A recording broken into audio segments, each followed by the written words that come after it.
Kang Minho whistled softly as he walked down the long hallway of Galactic Council Station Omega-7. The metal corridors were wide enough for 3 different alien species to walk side by side. Today felt like a good day. The coffee machine in the human section was working again, and he had finally figured out why the station's artificial gravity kept flickering in Section C. As he turned the corner toward the engineering bay, Minho stopped. A massive support beam had fallen across the hallway. It was made of dense titanium alloy, about 3 meters long and thick as his waist. The beam blocked the entire passage. Several aliens stood on the other side, looking upset and worried. He recognized them from the station roster. There was Kristhon, a Vextai engineer who looked like a walking crystal formation. Her body was made of living mineral that sparkled blue and green under the station lights. Next to her stood Flithen, a Nephri who existed as a cloud of gas held together by a special containment suit. The third alien was Tikala, one of the insect-like Kilthera with 4 arms and compound eyes. "Oh no," Minho said to himself. "This is going to make everyone late for their shifts." He walked up to the beam and crouched down to examine it. The metal was cold under his hands. Someone had been doing maintenance work on the ceiling, and the beam must have slipped from its supports. These things happened all the time on space stations. The aliens on the other side noticed him. Kristhon's crystal body began to glow brighter, which Minho had learned meant she was excited or worried. Tikala's 4 arms moved in quick gestures, and Flithen's gas cloud swirled faster inside his containment suit. "Do not worry," Minho called out to them. "I will move this so you can get through." He bent his knees and wrapped his arms around the beam. The metal was smooth and heavy. Minho took a deep breath and lifted. The beam came up off the floor with a soft scraping sound. It was heavier than he had expected, maybe 200 kilograms, but nothing he could not handle. With careful steps, Minho carried the beam to the side of the hallway and set it down against the wall. He brushed the dust off his hands and smiled at the aliens. "There you go," he said. "Sorry about that." Maintenance must have had an accident. The 3 aliens stood completely still. Kristhon's glow had turned from blue to a bright red color. Tikala's compound eyes were wide, and all 4 of her arms had stopped moving. Flithen's gas cloud had compressed into a tight ball inside his suit. "Is something wrong?" Minho asked. He looked around to see if he had missed something dangerous. "Are you hurt? Do you need help with anything else?" Kristhon made a sound like breaking glass. In her language, it meant something like extreme shock. Tikala clicked her mandibles rapidly, which was how her species showed fear. Flithen's suit speaker crackled as he tried to speak but could not find words. "Really, is everything okay?" Minho stepped closer, worried now. "You all look upset. Did I do something wrong?" "You," Kristhon finally managed to speak through her translator device. "You moved the beam. With your body alone." "Yes," Minho said, confused. "It was blocking the way." "Was I not supposed to? I can put it back if you need it there." "How much does that beam weigh?" Tikala asked, her voice high and sharp. Minho shrugged. "I do not know exactly. Maybe 200 kilos? It is pretty heavy, but not too bad. My sister Yunji works construction, and she lifts heavier things than this every day. She says I am weak because I just fix computers and machines." The 3 aliens looked at each other. Even with their very different faces, Minho could tell they were all thinking the same thing. Something had frightened them badly. 200, Flithen whispered. "Your sister lifts more than 200 kilograms regularly?" "Oh yes," Minho said, happy to talk about his family. "Yunji is really strong. She can carry steel beams twice this size. And my cousin Daehyun works at the spaceport loading cargo. He moves containers that weigh half a ton by himself. Says it keeps him in shape." Kristhon's red glow was getting brighter. "In shape?" "You know, healthy. Humans need exercise to stay strong. If we do not lift heavy things or run around, our muscles get weak." Minho flexed his arm to show them. "See? I am not even very muscular. I mostly sit at computers all day." Tikala made a sound like a tea kettle whistling. It was the noise her species made when they were terrified. "Are you sure you are all right?" Minho asked again. "You seem really upset. Should I call the medical bay?" "No," Kristhon said quickly. "We are fine, just surprised." "Surprised by what?" The aliens looked at each other again. Minho waited patiently. Sometimes it took them a while to find the right words in human language. "On my world," Kristhon said slowly, "it takes 6 of my people to move something that heavy. We need special machines and tools. For my species, Flithin added, we could never lift such weight. Our bodies would be crushed. Same for Kilthera, T'Challa clicked. Only our largest warriors could move such a thing, and they would need to prepare for many days. Minho thought about this. That makes sense. You all have different bodies than humans. We're probably just built differently. Built differently, Kristhon repeated the words like they had a special meaning. Well, I should get to work, Minho said. The gravity system in Section C is acting up again. Are you sure you do not need anything else moved? The three aliens quickly said no and hurried away down the corridor. Minho watched them go, still confused about why they had seemed so frightened. Maybe they had never seen a human lift something heavy before. He would have to ask his friend Young-Ho about it later. Young-Ho was a doctor and understood alien biology better than anyone. As Minho walked toward the engineering bay, he did not see Kristhon stop at the nearest communication panel. Her crystal fingers moved quickly over the controls as she sent an urgent message to the Galactic Council headquarters. Priority alert, she transmitted. Human species demonstrates massive physical capabilities beyond previous estimates. Individual human male moved 200-kilogram titanium beam without assistance or visible effort. Claims this is normal activity for his species. Recommend immediate review of human threat assessment. These beings may be far more dangerous than we realized. Dr. Park Jisoo checked her equipment one more time before stepping outside the research station. The world of Kepler 442b stretched out before her in shades of red and orange. Strange rock formations twisted up from the ground like frozen lightning. The air was thick and heavy, pressing down on everything with more than twice the force of Earth's gravity. She moved easily across the rocky ground, her boots finding good grip on the alien stone. Behind her, the rest of the research team followed more slowly. Kristhon the Vextai engineer wore a complex metal frame around her crystal body. The frame had small anti-gravity generators that helped support her weight. Gethek, a Kilthera scientist, walked carefully on 6 legs inside a powered exoskeleton that whirred and clicked with each step. Sample Site 7 is just over this ridge, Jisoo called back to them. She was not even breathing hard, despite carrying a pack full of scientific equipment. Slow down, Dr. Park, Gethek clicked through his translator. Some of us are not built for this gravity. Jisoo stopped and waited for them to catch up. She had been working on this high-gravity world for 3 months now, studying bacteria that lived in the extreme conditions. The bacteria were important because they might help other species survive on similar worlds. But today, something felt wrong with the research station.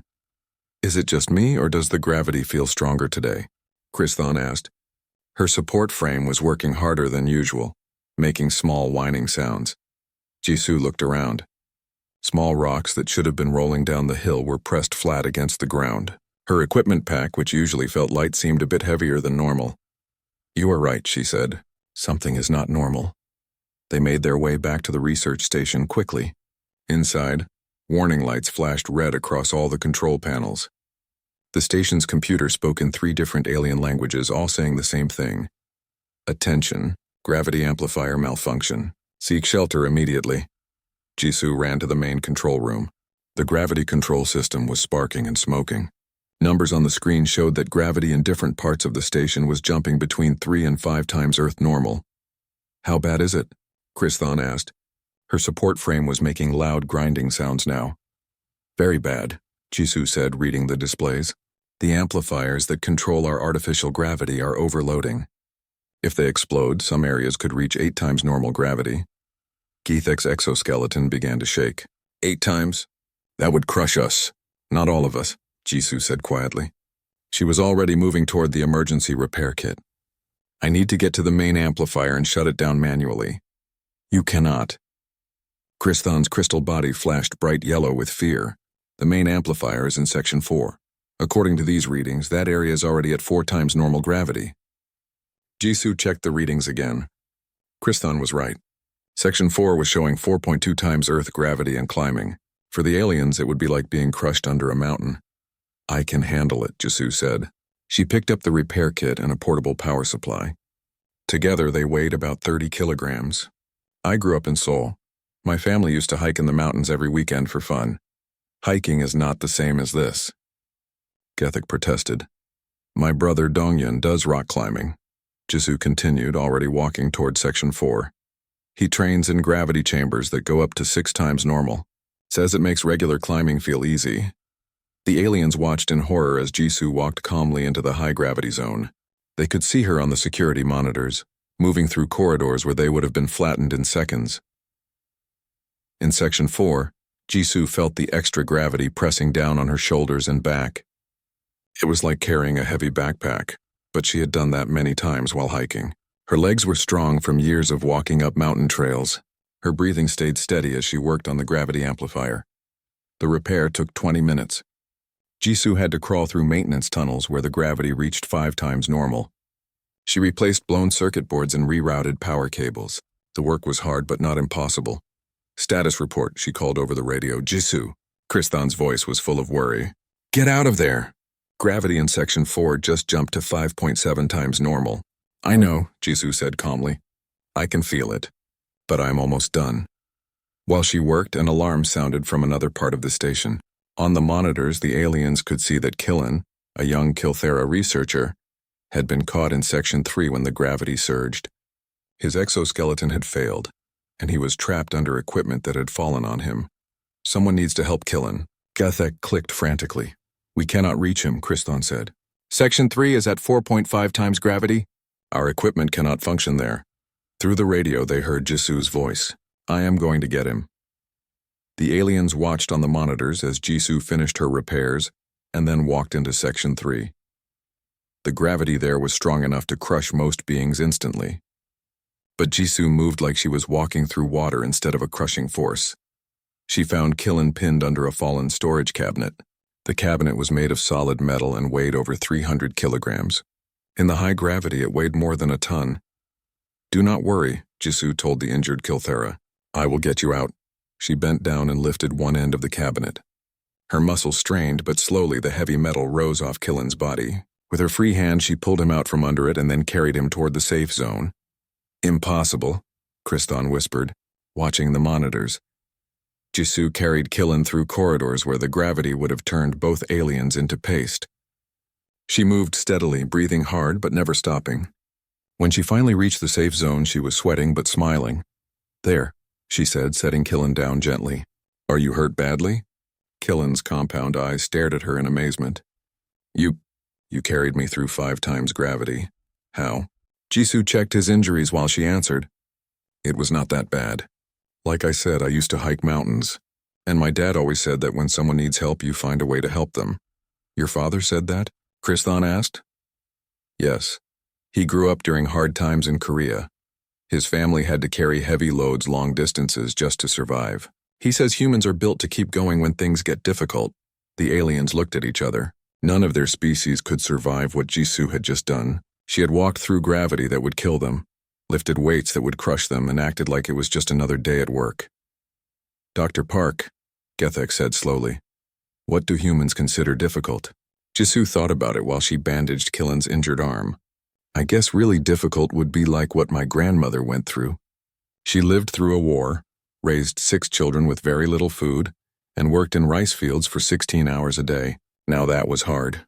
She finished with the bandages and stood up. "But she always said that humans can get used to anything if they have to. We just do what needs to be done." The aliens were very quiet for the rest of the day. That night, Kriston sent another urgent message to the Galactic Council. Update on human capabilities. Dr. Park Jisoo operated normally in gravity conditions that would instantly kill most known species. Claims this is normal for humans from her family background. Humans may not be aware of their own extraordinary physical capabilities. Recommend extreme caution in all interactions with this species.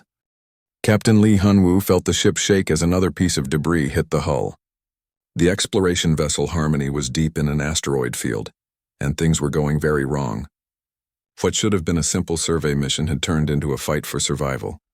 "Damage report," he called out to his mixed crew.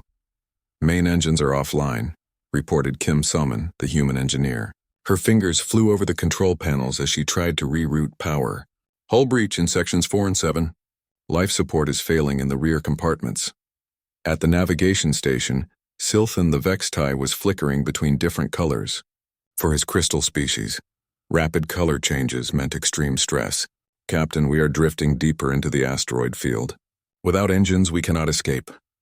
Gasbane, the Nefri engineer, spoke through his containment suit's speakers. His gas cloud body was swirling in tight, worried patterns. Environmental systems are failing. Temperature is dropping fast. Oxygen levels are down 12%. Hyunwoo looked at the readouts. They were in serious trouble. The ship could support life for maybe 2 weeks if they were very careful. But they were months away from the nearest space station and no one knew where they were. Options? He asked his crew. We need to repair the main engines, someone said. But that means working outside the ship while we are moving through the asteroid field. Very dangerous. How long would repairs take? Hyunwoo asked. Working around the clock? Maybe 2 weeks. If everything goes perfectly. Silthan's crystal body turned dark blue, the color of fear for his species. Captain, my people cannot work for 2 weeks without rest. We need at least 8 hours of meditation each day or our bodies begin to crack. Same for Nefri, Gasbane added. My kind must return to our rest chambers for 6 hours daily, or we lose cohesion. Hyunwoo nodded. He understood. Different species had different needs, but humans were built differently. What about you, Salman? Can you work for 2 weeks straight? Salman thought about it. I worked 3 jobs while studying engineering. Used to go days with only a few hours of sleep. 2 weeks will be hard, but I can do it. From the biology station, Choi Tae-hyung looked up from his sample analysis. I can help with repairs. During my military service, we had training exercises that lasted for weeks. They taught us to keep working no matter how tired we got. But that is impossible, Silthan protested. No being can function without proper rest for so long. Humans can, Hyunwoo said simply. We evolved that way. Sometimes you have to keep going even when your body wants to stop. Over the next 17 days, the alien crew members watched in amazement as the 3 humans worked almost without stopping. They slept in short 4-hour shifts, taking turns so that someone was always working on repairs. Salman spent 12 hours a day outside the ship in a spacesuit, welding new hull plates and replacing damaged engine parts. The work was dangerous and exhausting. Asteroids flew past close enough to touch. The cold of space tried to freeze her tools, but she kept working. Tae-hyung took over life support maintenance. He crawled through freezing maintenance tunnels, repairing air recyclers and water purifiers. When the heating system failed completely, he rigged emergency heaters using spare parts from his laboratory equipment. Hyunwoo coordinated everything while also taking shifts on repairs. He went without sleep for 3 days straight when the navigation computer crashed. His hands were steady and his mind was clear even when exhaustion made his eyes burn. The aliens tried to help when they could, but their bodies simply could not handle the stress. Silthan's crystal structure began to develop hairline cracks from lack of proper rest. Gasbane's gas cloud became thin and unstable without time in his rest chamber. You must stop, Silthan told the humans on day 10. Your bodies will break down. You are pushing beyond all biological limits. Salman looked up from the engine component she was rebuilding. Her face was tired, but her smile was still bright. We are fine. This reminds me of when I was studying for final exams while working night shifts at a factory. I went 3 weeks on 4 hours of sleep per night. 3 weeks? Gasbane's gas cloud swirled in disbelief. My grandmother did harder things, Tae-hyung said as he replaced a burned-out air filter. She told me stories about my great-grandfather. During the war, he worked in rice fields for 16 hours a day, then walked 10 kilometers to get home. Did that for years. Your great-grandfather was a super soldier? Silthan asked. No, just a farmer, normal human farmer. The aliens were quiet after that. On day 15, Soman got the main engines working again. The ship limped out of the asteroid field and toward the nearest space station. But the humans were not done yet. Over the next 2 days, they improved several systems that had been giving trouble for months. Life support is now 30% more efficient, Tae-hyung reported.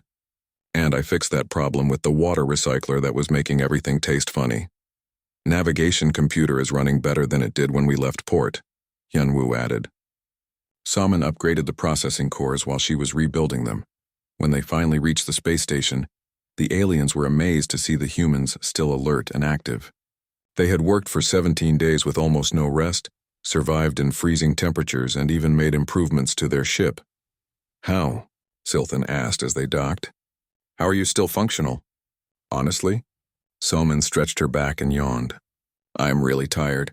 I'm looking forward to sleeping for 12 hours straight. Just 12 hours? Gasbane asked. Well, maybe 14. Then I want to get some real food and call my family. After that, I should probably check on the engine repairs and make sure everything is still working right. Hyunwoo laughed. And you never stop working, do you? My dad always said that rest is what you do after the job is done. Besides, I enjoy fixing things. It makes me happy when everything works the way it should. That night, while the humans slept their long 12-hour rest, the alien crew members sent reports to their home worlds. All 3 reports said basically the same thing. Human endurance capabilities exceed all known biological parameters. They function normally under conditions that would kill most species. Most disturbing, they do not seem to understand that what they do is extraordinary. They treat extreme endurance as normal behavior. These beings may be the most naturally dangerous species we have ever encountered.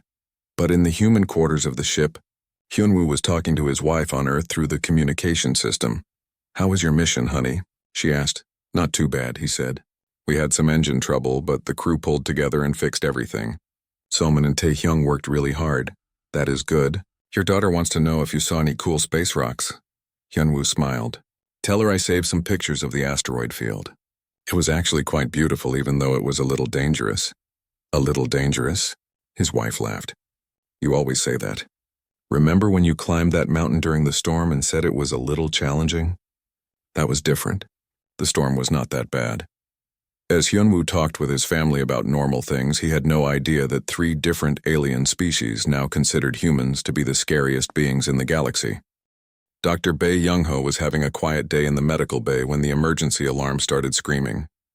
Red lights flashed across all the walls, and the station's computer announced a mining accident in the lower levels. "All medical staff to emergency stations," the voice said. "Multiple casualties incoming." Young-ho quickly prepared the medical bay for injured patients. He had worked as a doctor on Galactic Council Station Omega-7 for 6 months now, treating beings from 12 different species. Each species had different bodies, different blood, and different ways of getting hurt. The first ambulance arrived carrying 3 injured Vextai miners. Their crystal bodies were cracked and dim. Kristhon, who Young-ho knew from the engineering department, was barely conscious. "What happened?" Young-ho asked the rescue team. "Cave-in the deep mines," reported the Kilthera rescue leader, clicking his mandibles rapidly. "A support beam failed. The tunnel collapsed on everyone inside." More ambulances arrived. Young-ho saw injured Nefri, whose gas clouds were leaking from damaged containment suits. Several Kilthera had broken limbs and cracked shells. "It was a bad accident. Where are the human miners?" Young-ho asked. "I know there were humans working that section today." "They are coming," the rescue leader said. "But you should know, Doctor, they did something very strange." Before Young-ho could ask what he meant, the last ambulance arrived. 3 human miners climbed out on their own, supporting a 4th who was limping badly. Young-ho immediately saw that all 4 were hurt, but they were walking and talking. "Hey, Doc," called Oh Jinwoo, one of the miners Young-ho knew well. "Sorry to bother you with this. Just need you to check if Gun-ho's leg is broken." Young-ho stared at them. Jinwoo had blood running down his face from a deep cut on his forehead. His left arm hung at a wrong angle, clearly dislocated. Through his torn shirt, Young-ho could see dark bruises that meant broken ribs. "Jinwoo, you need medical attention right now," Young-ho said, moving toward him with a medical scanner. "I am okay," Jinwoo waved him off with his good arm. "Really, just a few bumps.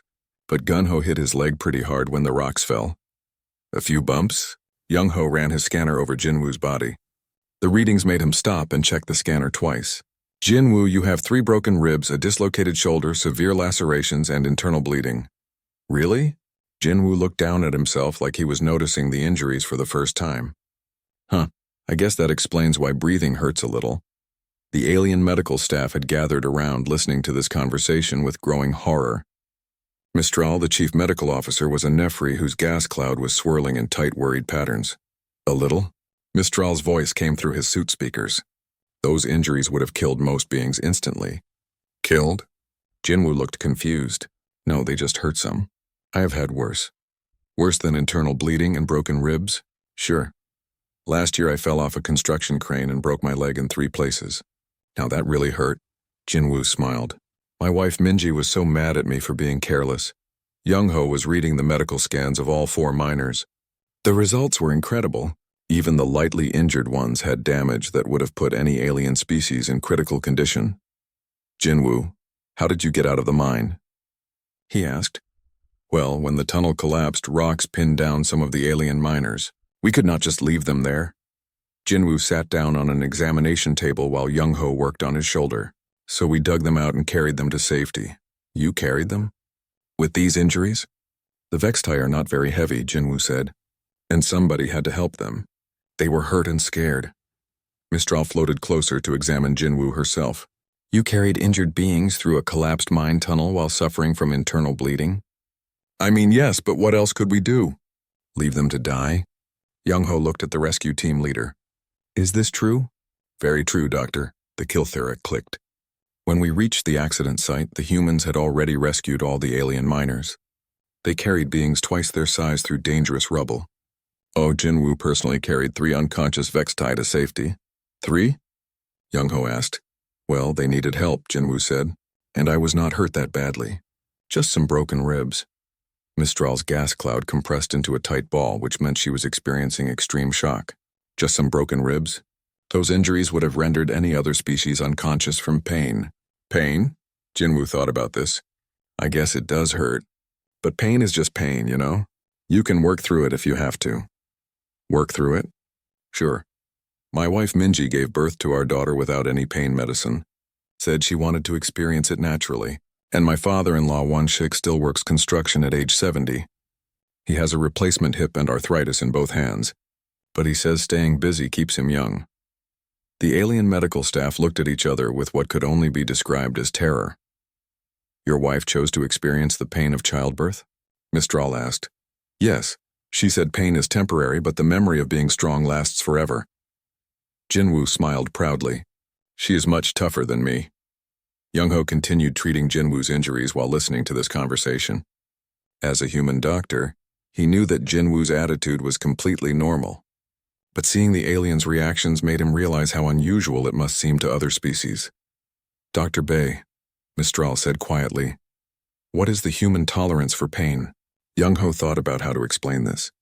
Well, human pain tolerance varies from person to person, but in general, we are built to function through injuries that might disable other species. Why? Evolution, I suppose. Earth is a dangerous world.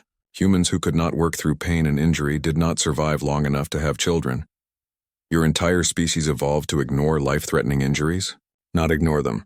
We feel pain just like anyone else, but we learn to keep functioning despite the pain. Mistral was quiet for a long time.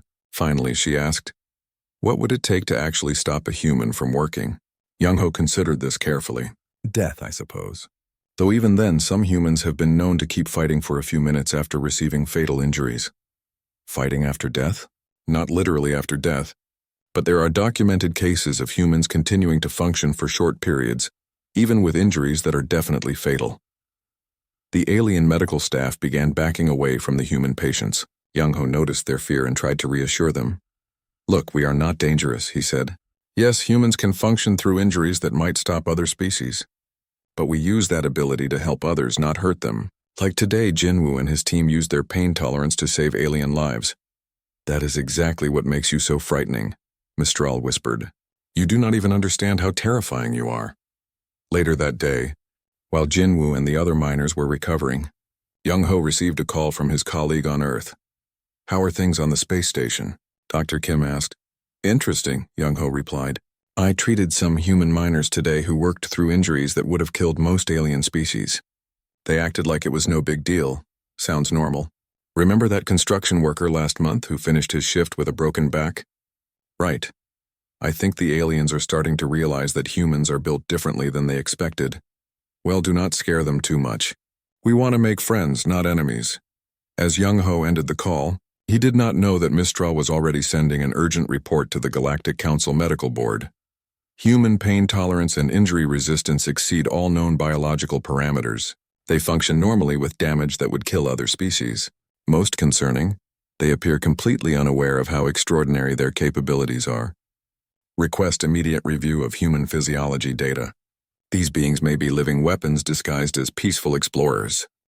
Kim Na-young smiled as she watched the alien inspection team step off their shuttle at Seoul Spaceport.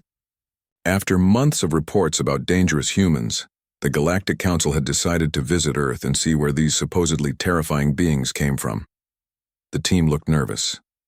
Quartzine, A tall Vexitai ambassador made of blue crystal kept scanning the area with her optical sensors. Clickthar, a Kilthara military analyst with 4 arms and compound eyes, moved carefully as if expecting an attack. The third member, Faston, was a Nefri whose gas cloud body stayed compressed tightly inside his containment suit. "Welcome to Earth," Nayong said cheerfully. She was the official guide assigned to show them around humanity's homeworld. "I hope you had a good trip." "The gravity here is very strong," Courtsine said, her crystal body glowing with strain. Even with her support equipment, she was struggling with Earth's natural gravity. "Oh, I am sorry about that," Nayong said. "I forgot that most species find our gravity heavy. Are you comfortable enough to walk around?" "We will manage," Clickthar clicked through his translator. His 6 legs were shaking slightly under the weight. "Great. I thought we could start with a tour of Seoul, then visit Jeju Island and maybe see some of our nature preserves. I want to show you what a normal day is like for humans." As they walked through the spaceport, the aliens noticed something strange. Humans were moving everywhere, carrying heavy bags, running to catch flights, lifting cargo. Children ran around playing games. Elderly people walked slowly but steadily. Everyone seemed comfortable and relaxed. "Your atmospheric pressure," Baston said, his gas cloud swirling nervously inside his suit. "It is crushing me." "Really?" Nayong checked her portable atmospheric reader. "It is just normal Earth pressure today. About 14.7 pounds per square inch. Perfect weather for sightseeing." "Perfect." Quartzine's crystal structure was glowing red with stress. This pressure would collapse most Vextai within hours. "That does not sound very comfortable," Nayung said with concern. "Are you sure you want to continue the tour? We can go to a pressurized building if you need to." "No," Clickthar said firmly. "We must see how humans live naturally." They took a hover car through Seoul. The aliens stared out the windows at the massive city full of humans going about their daily lives. Millions of people lived and worked in buildings that reached toward the sky. "How many humans live here?" Quartzian asked. "About 10 million in the city, maybe 25 million in the greater Seoul area," Nayung said. "It is one of our larger cities, but not the biggest. 25 million beings living in one place?" Faston's gas cloud swirled faster. "How do they survive the competition for resources?" "Competition?" Nayung looked confused. "We do not really compete. We work together. Everyone has different jobs and we share what we make." They stopped at a construction site where workers were building a new apartment tower. The aliens watched humans lifting heavy steel beams, welding metal joints, and working 50 stories above the ground with no apparent fear. "Those humans are working in extremely dangerous conditions," Clickthar observed. "Oh yes, construction can be dangerous," Nayung agreed. "But we have safety rules and good equipment. My cousin Jihoon works construction. He says the most dangerous part is usually the drive to work." "The drive to work?" "Traffic accidents. Though Jihoon also does mountain climbing on weekends, and that is probably more dangerous than his job." "Mountain climbing?" Quartzine's crystal body flickered with confusion. "For survival purposes?" "No, for fun. He likes the challenge. Jihoon is training to climb Mount Everest next year." "Mount Everest?" "Our tallest mountain. It is very cold and high up where there is not much air to breathe. But thousands of humans climb it every year just to see if they can." The aliens were quiet for a long time. They visited a school where human children were playing in the courtyard. The aliens watched 8-year-olds running around, falling down, getting back up and laughing. A teacher was leading a group in exercises that involved jumping, lifting, and balancing. "Are those children training for military service?" Clickthar asked. "Military service?" Nayung laughed. "No, they are just playing. Physical education is part of regular school. We want children to grow up strong and healthy. They fall down frequently but do not seem injured. Kids are pretty tough. They bounce back from things that would hurt adults. One little girl fell off the playground equipment and scraped her knee. She cried for about 30 seconds, then got up and went back to playing." "Amazing," Faston whispered. "She recovered from injury almost instantly." "Well, it was just a scraped knee," Nayung said. "Kids get hurt all the time. That is how they learn to be careful." Their next stop was Jeju Island, where they met Yoon Seojun, a marine biologist who studied life in Earth's oceans. "Welcome to our marine research station," Seojun said. He was wearing a wetsuit, having just returned from a dive. "You went into the water?" Quartzine asked. "Sure, I dive every day. Today I went down about 40 meters to check on some coral formations." 40 meters underwater? Clickthar's compound eyes went wide.